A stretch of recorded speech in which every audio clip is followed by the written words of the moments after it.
Welcome to the Future Christian Podcast, your source for insights and ideas on how to lead your church into the 21st century. At the Future Christian Podcast, we talk to pastors, authors, and other faith leaders for helpful advice and practical wisdom to help you and your community of faith walk boldly into the future. Now, here's your host, Loren Richmond Jr. All right, welcome to the Future Christian Podcast. This is Loren Richmond Jr., and I'm joined today by my guest host, co-host, Martha Tatarnic. So thanks so much for being here. Thanks, Loren. It's great to be back. It's great to have this time to reflect on everything that's been going on the podcast over the last couple of months. Yeah, so we're doing a end of season 14 and looking forward to having some conversations about what happened and some of the things that we both really enjoyed about the podcast. And I'll just give a teaser here real quick at the outset. After this episode, we actually will have a special, what I'm calling a Martha season. So 3 episodes from Martha. So we're not going to take a break for the holidays. Martha's been working hard, recording some episodes, which I'm excited to hear. So stay tuned in for our coming episodes after this. Wow, I really like that branding, the Martha season. That's kind of exciting. And maybe we'll tease a little bit about what our listeners have to look forward to in the coming weeks. We're not in the Martha season right now. Right now, as we're recording this, we're just at the beginning of Advent, which I have to say is my absolute favorite season of the church year. It just feels like the most honest season of the church year, the now and not yet of the kingdom of God, and that preparation and sense of expectation. I just love that invitation to be attentive to where we're seeing the signposts of God around us. What's most important to you about this time of year, Loren? You know, it's so interesting because someone who grew up in a non-liturgical tradition, like we didn't do. My tradition, Independent Baptist, was not into Advent or the liturgical calendar at all. And yeah, I really was probably introduced to this kind of a liturgical calendar maybe 15 years ago. So in many ways, I'm still kind of learning the traditions. And I will say one thing, I've recently begun a practice trying to, like, on Sunday evenings, just with my kids and family and wife, where we do like a prayer time just to talk about the week. And, my kids are 6 and 11, so it's pretty short and sweet, right? To try to keep them engaged. But I did this last year. I think did this the year before, and I've just been incorporating it still, is lighting an Advent candle. As part of that on Sunday nights, which kind of lines up perfectly since we've, would have done that in the morning before, in church. So I think like you said, like you alluded to, Advent has this weird kind of now and not yet. And I think that's one thing that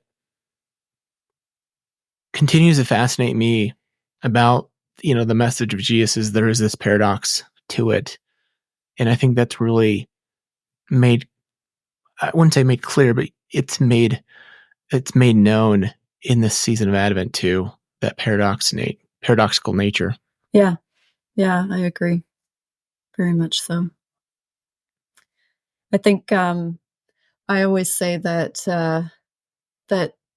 for me, like, the season of Advent is a taste. Like, we have our special foods that we eat only at this time of year. And, like, for me, food and spirituality are, like, so completely intertwined. But like, it's, to me, those, like, particular flavors of the year are just, like, so connected to that picture of what it is that God wants for us, like the joy and the delight to which, like, God is calling all of creation, that kind of wholeness, that sense of story that's, like, passed down through recipes and traditions. And like, I think as you're kind of naming that lighting of the Advent candle as being an extension of what happens in church, for me, like those meals and those special things that we make only at this time of year, that to me feels like an extension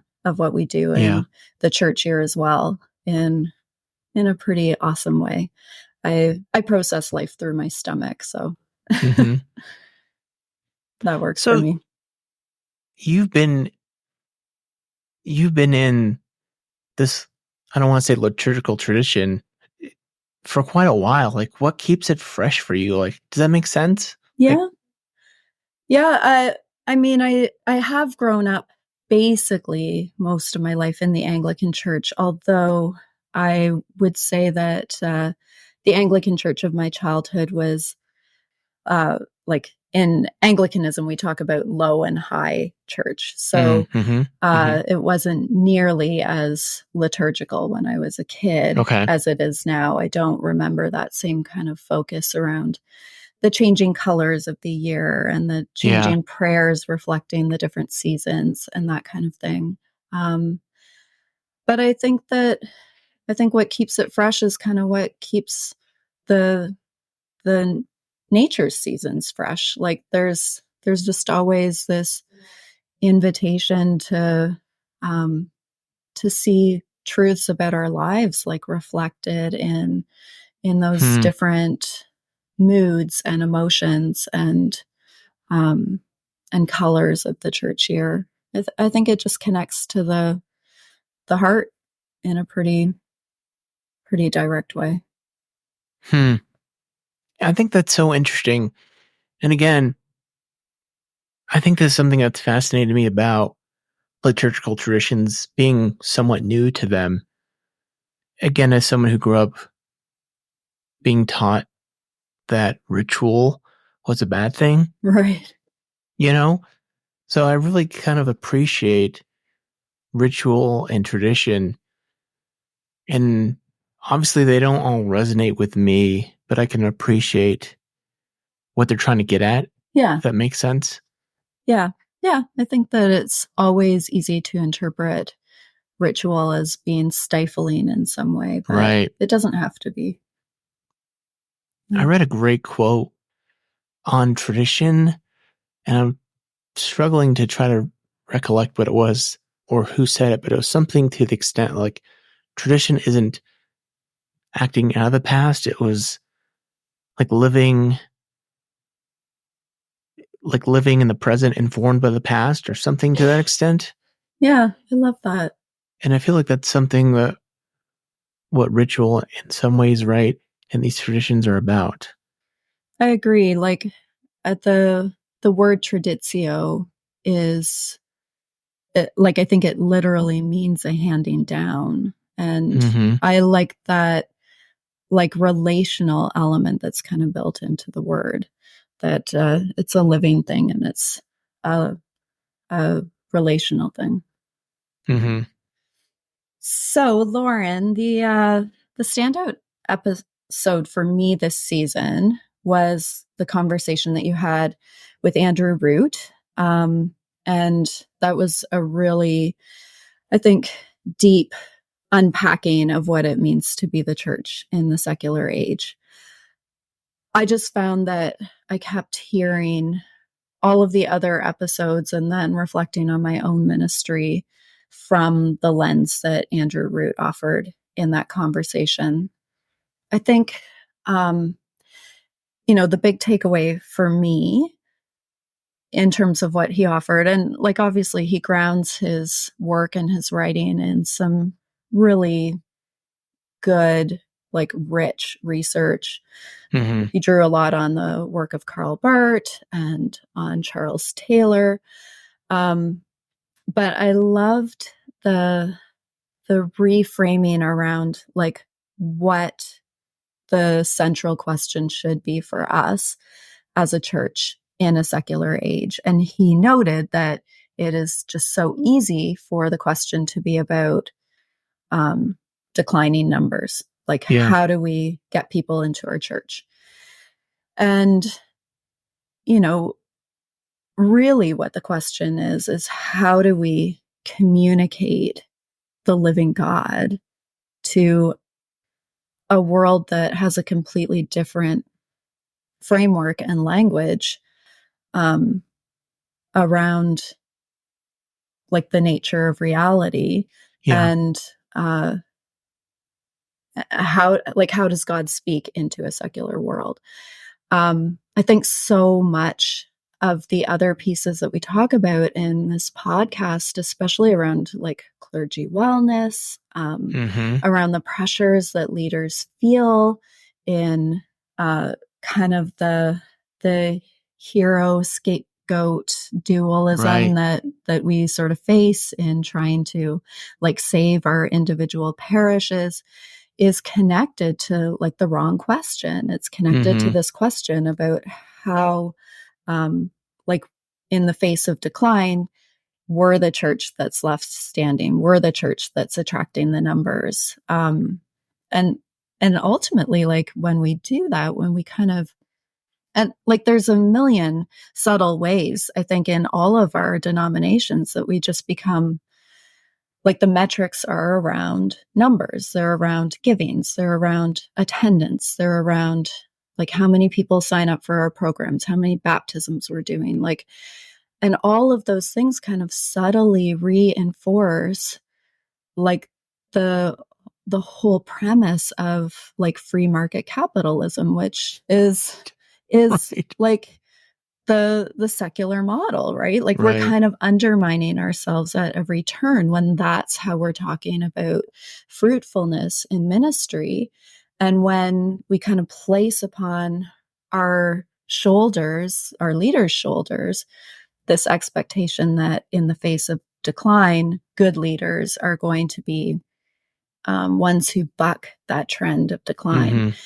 And I just thought that Andrew's work gave us permission to come back to a much more gospel-centered place of like, okay, decline numbers, like market capitalism all aside, how are we communicating the good news to a world that like we still believe needs to hear it? Like that felt like a really gracious and liberating place to center as somebody leading a church.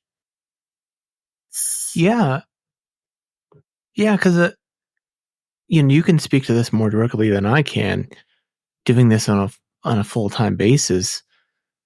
But in that episode, right, I created that kind of like joke for him.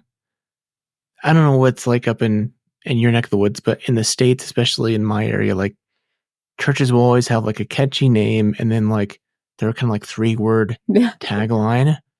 So I was like, well, I almost want to go so far to make like a logo for this just because it's so fun and paradoxical and simple. But I told him, like, I think like Andrew Root Church would just simply be like worship, pray, and wait. Yeah. And I put that in social media, and one of my clergy friends was like, that sounds amazing. Yeah. Like if that's all I had to do. Yeah. Yeah. Worship, pray, and wait. It's great. You've definitely shared over social media that this was a very meaningful conversation for you as well. Like, what did you find most hopeful about what he shared? I mean, let me just say from start, you probably sensed that kind of Andrew Root theme because I read like 5 of his books in like a 6-month span. Okay. So I really went deep down into the Andrew Root well. And I have another book somewhere on my pile of books to read that I'm really just delayed because I'm like, okay, I've had enough. Not that I can have enough, but I need to bring in some other voices here. So that definitely did shape probably my thinking because I did so much reading. I think one thing, and I think I sent this to him in an email, is for me at least, his writing really gave some language to something that I was feeling. Yeah. And I couldn't put my finger on. Yeah. Like for one, I've always been someone who really loves church buildings. I don't know what it is. Like, I love church spaces, worship spaces. And in the summer even, I went and did like this little social media scavenger hunt where I found pictures of old churches from my denomination in my neck of the woods. Some of them were still in existence. Some of them were obviously closed, and kind of used a history book that someone had written in and kind of shared their stories and images of that church. And I was kind of surprised how many were like, thought it was kitschy and fun, because I was just kind of like nerding out on, you know, on wanting something to do during the summer. And I can't remember which book it is, but Andrew Root says something about churches having a resonance. And I think he kind of gets that word, I think from, if I'm going to say the name right, like Hartmann de Rosa, who's a philosopher, I want to say from Germany, I think. But I feel that, I think, like, I feel that resonance. Like, I feel like there's something more in worship spaces. And this summer, the Disciples of Christ, you know, the denomination I'm ordained in, had their national gathering, and they took a group that I was fortunate to go with, excuse me, to a little old church in Kentucky. And it's kind of like one of the two real central locations of where the Disciples of Christ kind of movement, or really I should say the Stone Campbell movement for our church history nerds and our other friends who came out of that movement, where Barton Stone, hopefully I'm getting that correct, my history, there was a huge revival that took place in Kentucky. And it was at this meeting house. And, you know, this little log church is now has like I think in the 50s has like a superstructure built around it. And when I was there, we had a worship service, and I just couldn't help but like think about like looking around the logs and thinking like, you know, not even if these walls could talk, but almost like, I don't know, like the sacredness that these walls are holding, if that makes sense. Yeah, like almost like the walls do talk, I think. Right. Like everybody here at the church where I serve, which was built in 1840, so it's old-ish. Yeah. They refer to this space as a thin space, like that it's just you just feel a little closer to that veil between this world and the next.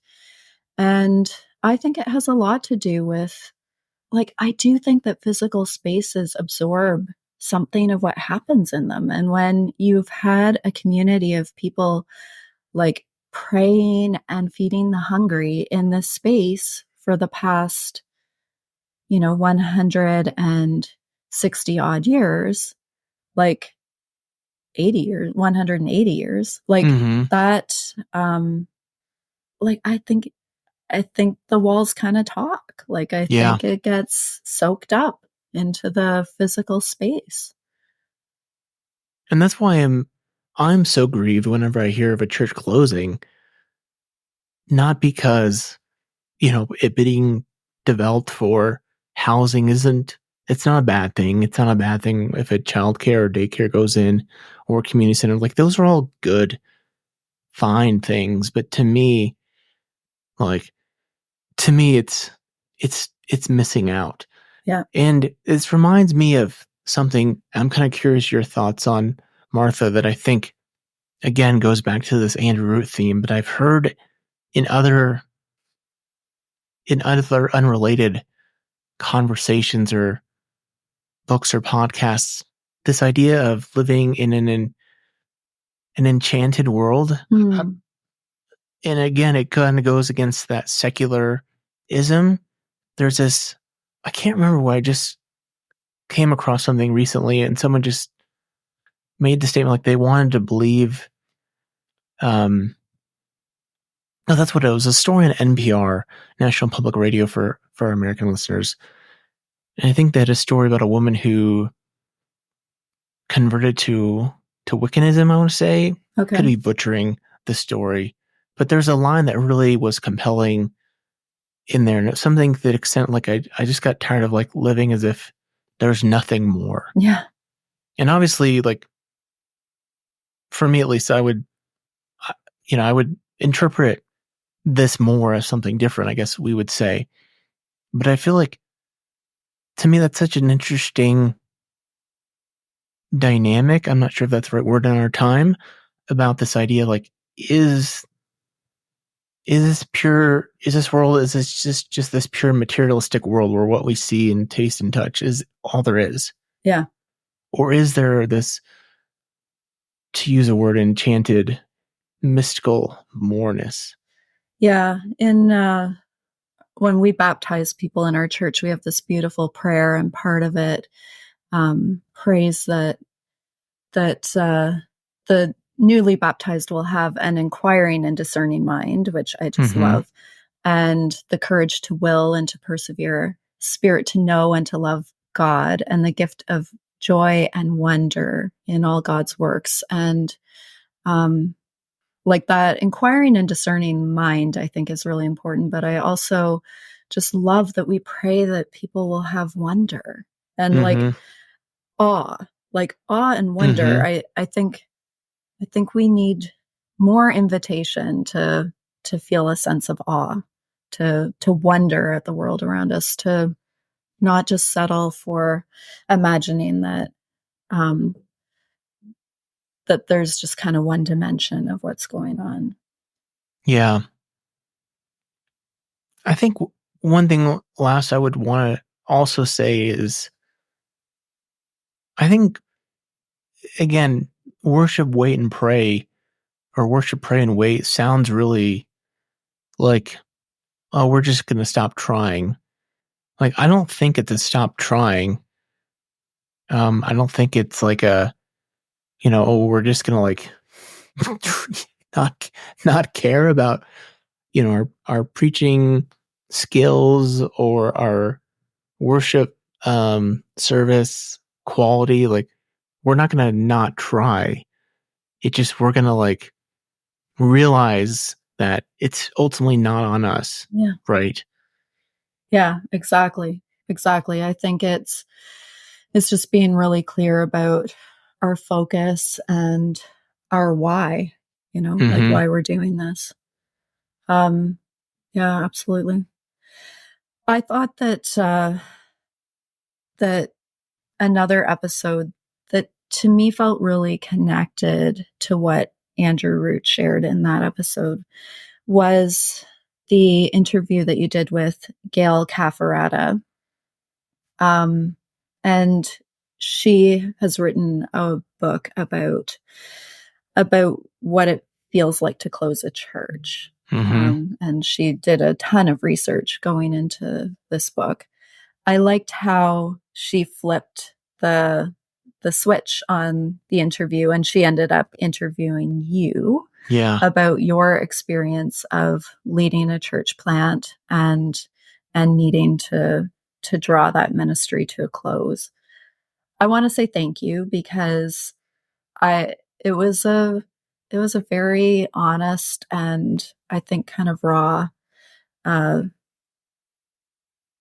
conversation. And I thought that you really spoke for just so many people who have been through that experience in a way that felt really unguarded and valuable. So thank you for doing that. Yeah. I can just kind of share that I have a little bit of experience with church planting insofar as I have in two different church contexts started new congregations within the existing fabric of a parish community. And there, especially the first time that I did that, I just felt like my whole heart and soul was riding on whether or not this thing was gonna succeed. Like it felt like my child. Like it felt like it was almost hard to hear anybody like say anything critical about the enterprise, because like it felt like a criticism of me. Like I really had to work through that in order to be able to not just die trying to start this thing that I loved so much. I think that I was able to attend better to my feelings the second time that I was part of starting a new worshiping community. But, in both cases, I've had to go through that grieving process when things don't work out the way that I wanted them to. Yeah. When things come to an end, the church community that I started in the place that I served prior to St. Catherine's, like that community didn't survive my leaving. And that was a grieving process. And the church community that we've started here in St. Catherine's just hasn't come back from COVID the way that we had hoped, and is in kind of this amorphous place of, okay, what is this going to be? And is there something to salvage here? And that's not just hard for me, it's hard for all of the people who invested their hearts and souls into this vision. I mean, those are kind of the experiences around church planting, and you were speaking to your experience of church planting, but like Gail's work also details the weight that people feel in established congregations when those ministries come to a close, or when hard decisions need to be made. And I think, again, like there was so much connected in that whole conversation around Andrew Root's like teasing out of these realities of ministering in a secular age, and the success and failure that rests on leaders to try and buck the trend. So I thought that it was just such a place of like solace and honesty for people who've been through that, who've carried that weight, who have felt the grief of things not going the way that they wanted. What were your feelings coming out of that conversation? Like what felt important to you in talking to Gail? Yeah. And I just want to give a shout out again for her book, The Last Pastor. Yeah, I'm just looking back at the title. Really recommend it, because like this isn't just some like book where she gathered like a handful of pastors. Like she did a real full-on sociological research study as someone who has the credentials to do that. So, I mean, it's a legit study. Yeah. And I think, for one, Martha, you kind of brought this up just here in our notes in our preparation for this episode, that I think this topic can really be important for someone, whether or not their church is closing. We all go through really, I shouldn't say all, but I think most of us, probably all clergy, go through a real big disappointment in ministry. And it may not always be like a church closing, but it could be a ministry or endeavor they took a big swing and a miss. Yeah.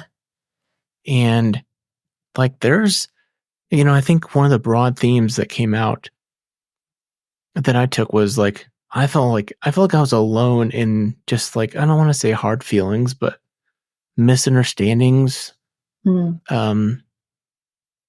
lack of smoothness with the denomination after things ended. So for me, like it was really valuable, even in that conversation, when I would just say like, hey, things were kind of rough. And she's like, oh yeah, I've heard that again and again. Yeah. Yeah. I think, like that grief can be so isolating, and that seems to me to be a big gift of the work that she did, is just connecting people to one another in that shared experience. And I appreciated how you said, like, whether you've experienced a church closing or not, read the book, because it does speak to just, like, again, those pressures that we feel as people in pastoral ministry, and the success failure model that kind of we all live within. So yeah, I thought it was a really important conversation. One of the more recent episodes that you had was around the future of theological education.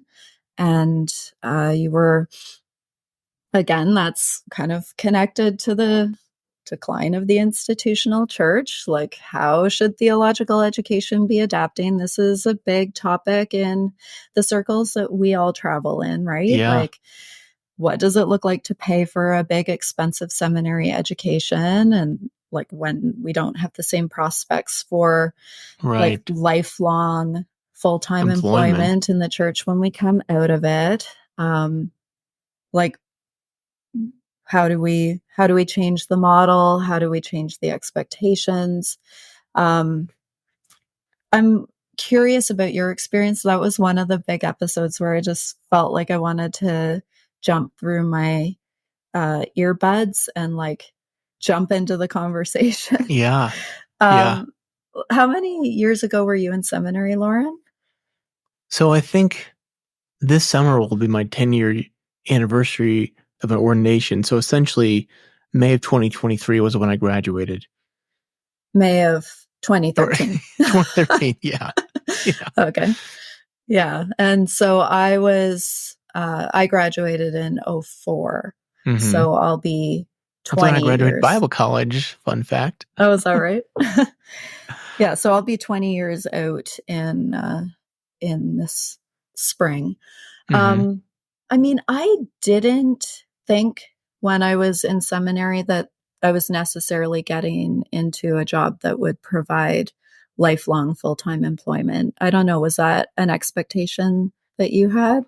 Gosh, this is such a hard question to answer, because I feel like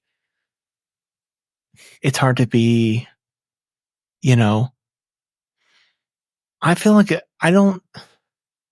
maybe this is like revisionist history, but I feel like it was to some extent. Oh, yeah. Like I remember, like, because I looked at a couple seminaries, and I remember, like, one of the recruiters being like, "Oh, an MDiv is that's a professional degree," and now I'm like, yeah. All due respect to those of us with MDivs, but I think this is in like the Josh Packard, Todd Ferguson book, where they talk about like having an MDiv is basically like saying I went to Hogwarts. Like, people don't know what to do with that. Right? They did say that. That's funny. So yeah, that's a hard one to answer. Do you feel like your MDiv has served you well in the 10 years that you've been in ministry? Like, do you feel like you were educated in the things that you needed for leading churches these days? Or like what was missed? Like, what were the takeaways? Yeah, again, I want to be kind to our sponsor here in my alma mater, Phillips Seminary, shout out. And I'm also reminded of Edwin Friedman. I think he writes this in his Generation to Generation book, this idea that clergy always say like, "Oh, I didn't get this in seminary," when really they did. Right. So I want to give that give that first, to some extent. You're probably familiar, right, with the analogy of like going to seminary is like learning to become a cook or a chef, and being a pastor is kind of like running a restaurant. Okay. Like, I think that's a very fair analogy. Like, at some extent, like, seminary teaches you how to cook and be a chef, but learning how to run a restaurant, to stay with the metaphor, is a totally different ballgame. That being said, I know some people have advocated for like, oh, the MDiv should should be like a MBA plus some theology added on. And there's some rationale for that, but also I think theological education is very important. Like, I mean, at the least, right? We could say it like learning theology in church history is basically like what mistakes have been made in the past and how can we learn from those and not make those same mistakes, right? Well, I think like mistakes, but I think also just like tracking the movement of the Holy Spirit, like being clear that that those cycles of death and resurrection are part of the life of the church, that that actually like survival of the institution isn't sort of our job. I think that there's a lot to be gained from being a student of church history, for sure, in terms of encouraging us in this time and place. Like, we have a lot of privileges of being the church today that we shouldn't lose track of. Any thoughts for you on that? You know, you've been out 20 years. Yeah.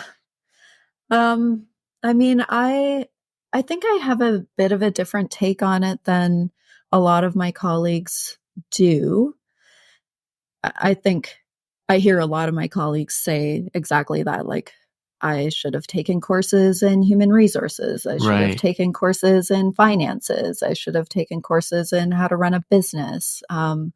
Like that, kind of all of those practical pieces of running, say, $1 million institution, like hit or miss in terms of whether or not we have the skill set or any of the experience to be able to do that when we find ourselves in these situations. But at the same time, I actually do feel like pretty well served by, like, in our seminary, the model was that you take a certain number of biblical courses, theology courses, pastoral courses, and church history courses. And guess what? Like, I wouldn't want to be serving in ministry without that foundation. Like that, it seems to me that sort of the other pieces, either A, you learn as you go, or B, like maybe you do need to equip the body of Christ and the different gifts within it, rather than just like, I'm never going to be a property manager. You know, I'm never going to be the person that you should turn to in terms of knowing like what needs to happen with the plumbing in the building.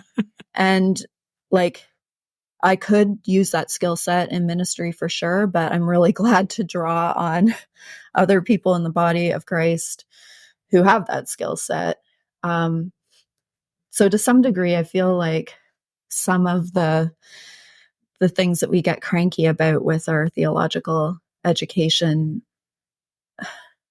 like, doesn't really recognize that the pastor shouldn't be the be all and end all of every need of the organization. But at the same time, I do think that there's a big financial question, no doubt. Like, if we see fewer and fewer full-time lifelong ministry opportunities in front of us in the future, then, you know, what does it look like to equip theological education? So I don't have all the answers, but good to be carving out the space for the questions, because they're definitely serious questions.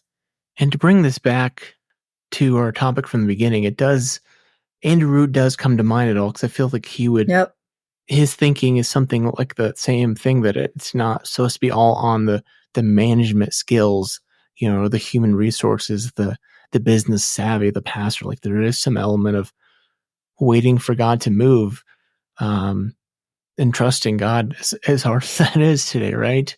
Yeah. With those external pressures. Yeah. I would also say, you know, you're giving me an opportunity to tease here. Trying to find the book here in my stack. Hopefully going to have on Ted Smith. He writes a book, The End of Theological Education. Oh, okay. So I'm hoping to have that conversation in the next season. Do you want to take a minute to tease your season here? Yeah, the season of Martha. Well, that's going to be season 2, Martha. This is Martha's season. Your summer will be season of Martha. Okay. Fair enough. Actually, so I just finished an interview that I guess will be out sometime in the next few weeks with Justin Anthony, who comes to us from over the pond. And he has a really interesting book. Now, it came out 10 years ago. It's called You're the Messiah and I Should Know Why Leadership is a Myth and Probably a Heresy. So if that's not a clickbait title, I don't know what is. And he wrote this 10 years ago, but he was kind of saying like nobody cared about it 10 years ago. But now that we're sort of seeing the fruits of investing so heavily in this idea of like MBA priests and like you need a business degree to manage the life of the church. And like we're kind of in the throes of that in a lot of ways in the church these days. As again, we like throw a lot of noodles at the wall and try to see what sticks in saving the institution. He really like takes to task sort of a lot of the assumptions that we have around managerialism and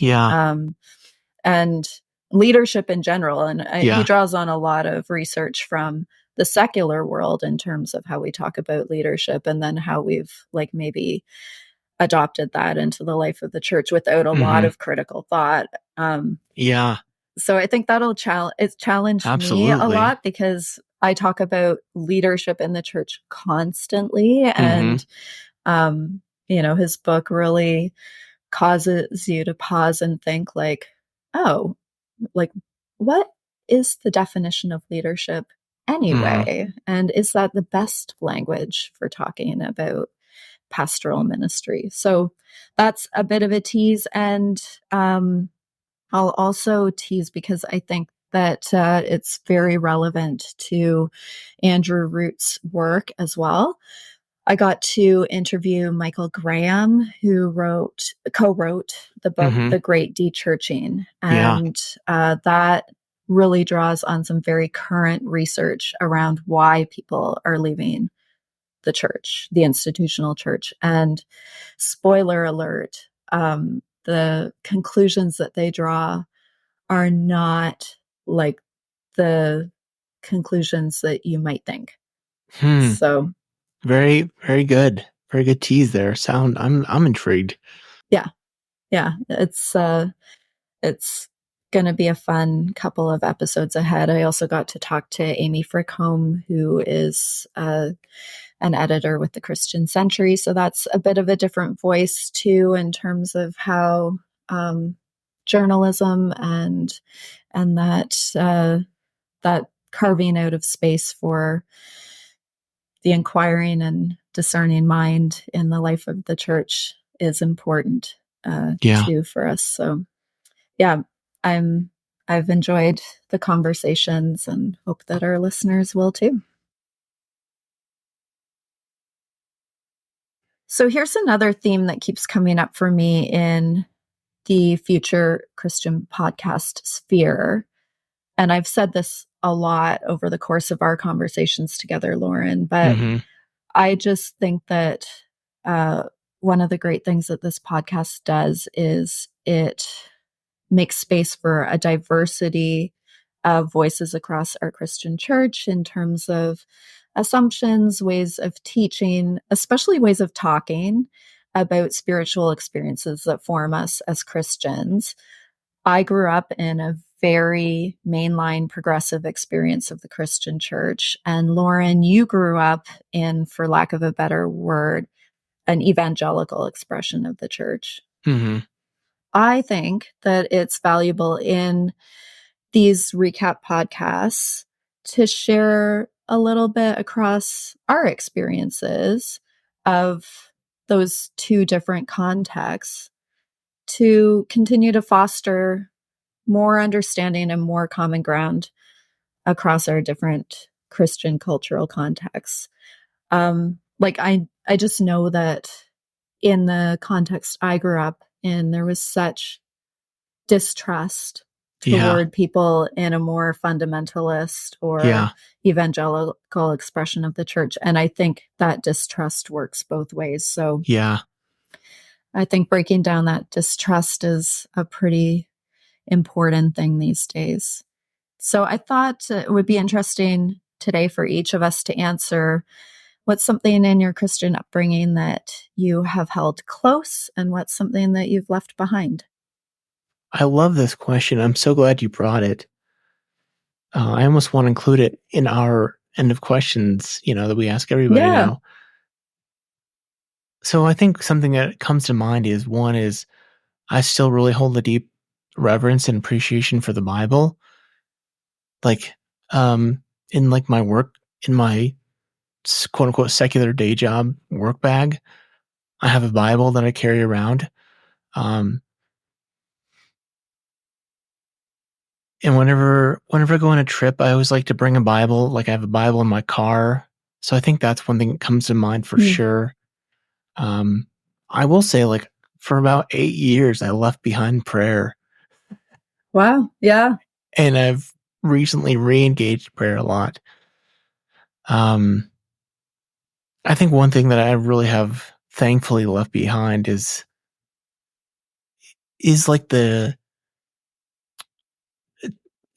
I think the guilt, and I don't say that I don't feel guilty about things. But I've gotten a little better, at least I'll say this, about trying to be true to what I believe and what I think rather than the external pressure of others, if that makes sense. Yeah, that's really good. How about you? I think that something that I hold close is that permission for intellectual curiosity that I grew up with in the church, that I just have such tremendous gratitude for. And I just don't believe I would know how to be a follower of Jesus if I hadn't understood that permission to be there. I'm just so grateful that there was never a sense that, you can only ask certain things or believe certain things or wonder about certain things. Yeah. I loved the intellectual freedom of the church that I grew up in. And then I would say something that I have left behind or expanded might be a better word. Growing up in a liturgical tradition where the prayers tend to be ancient and beautiful. And there just isn't free form prayer built into our services. Right. Or very little of it. Yeah. I remember the first time that as a seminary student, I had to pray with somebody in a hospital room. I was so scared because I'd never done such a thing. I'd never prayed out loud without a book, with other people.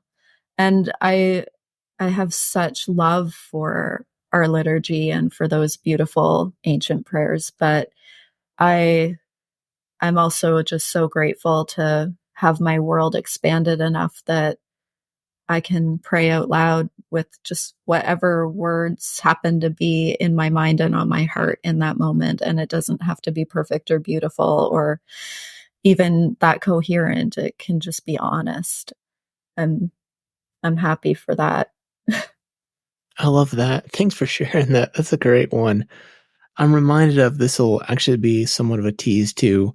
Hopefully going to have on Liz Coolidge Jenkins, who's a pastor and writer, and she has a little section in her book about her experience in evangelical church and so much of prayer being that off the cuff thing and coming to a mainline tradition where it was prepared prayers and kind of noting the good, both sides of each practice. So that's fun. Thanks for sharing that. Thanks, Loren. Well, Martha has this great idea that I want to give her credit for, of an engagement session in our episodes like these are mid and end of the season wrap-ups. So if you have a question or comment from something you've heard on this podcast, I want to invite you, Martha and I want to invite you to send your questions to an email, my email, Loren, Loren, at resonatemediapro.com. We'll have a mailbag segment in our upcoming recap episode. So again, Loren at resonatemediapro.com. And looking forward to engaging more with some of our listeners. So thanks again to Martha for this idea. And Martha, as we always do, we will leave one another with a word of peace. So may God's peace be with you. Peace be with you as well, Loren. Thanks for joining us on the Future Christian Podcast. To learn more about Loren or the podcast, visit future-christian.com. One more thing before you go. Do us a favor and subscribe to the podcast. And if you're feeling especially generous, leave a review. It really helps us get the word out to more people about the podcast. The Future Christian Podcast is a production of Torn Curtain Arts and Resonate Media. Our episodes were mixed by Danny Burton, and the production support is provided by Paul Romig-Levitt. Thanks, and go in peace.